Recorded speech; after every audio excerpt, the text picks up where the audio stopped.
రోజు బాదం పప్పు తింటే ఆరోగ్యానికి ఎంతో మంచిది. మంచిదే.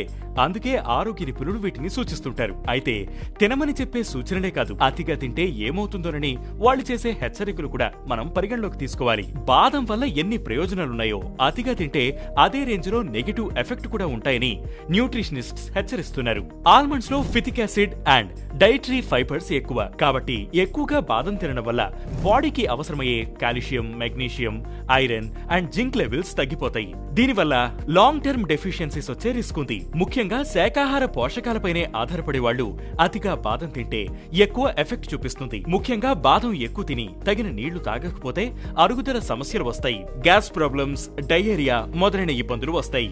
బాదం calorie and fat rich food కూడా. 1 ఔన్స్ బాదంలో 160 క్యాలరీలు, 14 గ్రాముల ఫ్యాట్ ఉంటుంది. కాబట్టి వీటిని రోజుకు 3 ఔన్సులకు పైగా తింటే వారానికి అరకిలో చొప్పున వెయిట్ గెయిన్ అయ్యే అవకాశం ఉంది. ఇక ఇందులో విటమిన్ ఇ కూడా ఎక్కువే. బాదం ఎక్కువ తింటే మన బాడీలో విటమిన్ ఇ కూడా పెరుగుతుంది. దీనివల్ల తలనొప్పి, చూపు మందగించడం, బ్లడ్ బ్లీడింగ్ పెరగడం వంటి సమస్యలు వస్తాయి. ఇక ఈ బాదం వల్ల ఆక్సిలేట్స్ మోతాదు కూడా పెరిగిపోతుంది. అది కాల్షియంతో కంబైన్ అయ్యి కిడ్నీలో స్టోన్స్ ఫార్మ్ అయ్యే రిస్క్ కూడా ఉంటుంది. అండ్ అలర్జీస్ వచ్చే ప్రమాదం కూడా ఉంది. కాబట్టి గరిష్టంగా రోజుకు 10 నుంచి 15 బాదం పప్పులకు మించి తినకూడదని డైటీషియన్లు హెచ్చరిస్తున్నారు.